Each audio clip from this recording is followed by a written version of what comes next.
नमस्कार। आज हम कुछ स्रोतों के आधार पर एक बेहद बेहद गंभीर विषय पर बात कर रहे हैं, परमाणु युद्ध और इसके पीछे का विज्ञान। हाँ। हमारा मकसद है इन दस्तावेजों से मिली जानकारी को समझना। मतलब ये हथियार काम कैसे करते हैं, इनका असर क्या होता है फौरन और लंबे समय में, और आज के हालात में खतरे क्या हैं। बिल्कुल। और ये देखा जाए तो शायद मानवता के सामने सबसे बड़ा खतरा है।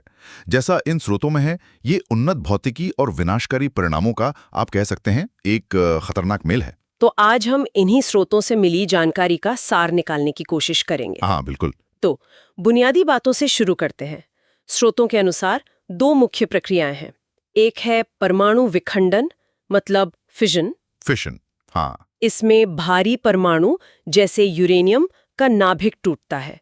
जैसे हिरोशिमा वाला लिटिल बॉय बम, 15 किलोटन क्षमता थी उसकी। किलोटन यानी करीब 15,000 टन TNT के बराबर धमाका। हाँ। और दूसरी है परमाणु संलयन फ्यूजन। ये हाइड्रोजन बम या थर्मोन्यूक्लियर बम का आधार है। इसमें हल्के परमाणु जैसे हाइड्रोजन बहुत ज्यादा गर्मी और दबाव में मिलकर भारी नाभिक बनाते हैं। अच्छा। जार बॉम्बा इसी का उदाहरण था। 50 मेगाटन। आप सोचिए, हिरोशिमा बम से लगभग 3,800 गुना ज्यादा ताकतवर। ये विनाश की क्षमता में एक बहुत बड़ी छलांग थी। जबरदस्त। और ये इतनी ऊर्जा निकलती कैसे है? यहाँ दस्तावेज कई तरह के असर बताते हैं। पहला तो है ब्लास्ट वेव, एक शॉक वेव। हाँ, एक बहुत शक्तिशाली शॉकवेव। स्रोत कहते हैं कि सिर्फ 1 मेगाटन का विस्फोट भी, जो जार बॉम्बा से काफी छोटा है, करीब 6 मील के दायरे में पक्की इमारतों को मलबे में बदल सकता है। 6 मील? और फिर आता है थर्मल रेडिएशन, मतलब भयानक गर्मी। एक आग का गोला बनता है जिसका तापमान लगभग 18 करोड़ डिग्री फ़ारेनहाइट तक पहुंच सकता है। 18 करोड़ डिग्री?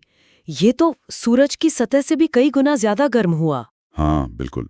और ये गर्मी, जैसा स्रोत बताते हैं, 1 मील के दायरे में लगभग सब कुछ भाप बना सकती है। हिरोशिमा में इसी ने तो वो भयानक आग का तूफान खड़ा किया था। शहर का बड़ा हिस्सा जल गया और 1,40,000 से ज्यादा जाने गईं। बाप रे। तीसरा है आयनाइजिंग रेडिएशन, गामा किरणें और न्यूट्रॉन।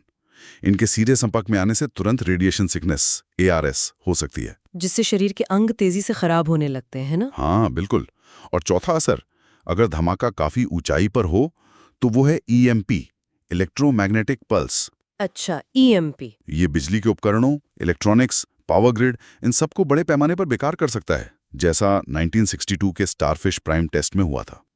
तो ये तो हुए मतलब फौरी असर, लेकिन स्रोत ये भी बताते हैं कि लंबे समय तक चलने वाले परिणाम शायद और भी भयानक हों। एक बड़ी चिंता है न्यूक्लियर विंटर की। Nuclear winter? जी, सोचिए, अगर कई शहरों पर एक साथ परमाणु हमले हों और उनमें आग लग जाए, तो उससे भारी मात्रा में धुआं और कालिख उठेगी। और वो वायुमंडल में फैल जाएगी? हाँ, और ये धुआं और कालिख सूरज की रोशनी को धरती तक आने से रोकेंगे। अच्छा, तो तापमान गिरेगा? बिल्कुल। पूरी दुनिया का औसत तापमान कई डिग्री सेल्सियस गिर सकता है। अनुमान है 1.3 से लेके 20 डिग्री सेल्सियस तक की गिरावट। 20 डिग्री? हाँ। 1983 का एक अहम अध्ययन था TTAPS।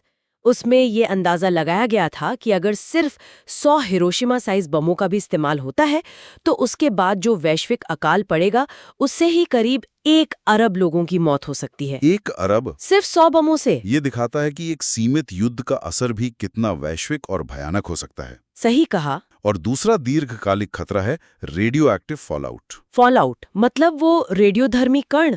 हाँ, धमाके से निकले खतरनाक रेडियोधर्मी कण जैसे सीजियम 137, ये हवा, पानी, मिट्टी सब में मिल जाते हैं और दशकों तक पर्यावरण को जहरीला बनाते रहते हैं। इससे कैंसर और दूसरी गंभीर बीमारियों का खतरा लंबे समय तक बना रहता है। अगर हम आज के हालात देखें तो दस्तावेज कहते हैं कि खतरा टला नहीं है। इतिहास में देखें तो? हाँ, इतिहास हमें चेतावनी देता है। 1945 में हिरोशिमा और नागासाकी, जहां 2,15,000 से ज्यादा मौतें हुईं। फिर 1962 का क्यूबा मिसाइल संकट। दुनिया बिल्कुल परमाणु युद्ध के मुहाने पर थी। और 1983 की वो घटना भी तो है जब सोवियत सिस्टम ने गलती से अमेरिकी मिसाइल हमले का अलर्ट दे दिया था। हाँ, स्टैनिस्लाव पेट्रोव। और उसे एक अधिकारी ने उसे झूठा अलार्म मानकर जवाबी हमला टाल दिया। ये पल याद दिलाते हैं कि हम कितनी बार अनजाने में या गलती से तबाही के कितने करीब आ चुके हैं। बिल्कुल। और आज के जोखिम भी कम नहीं हैं।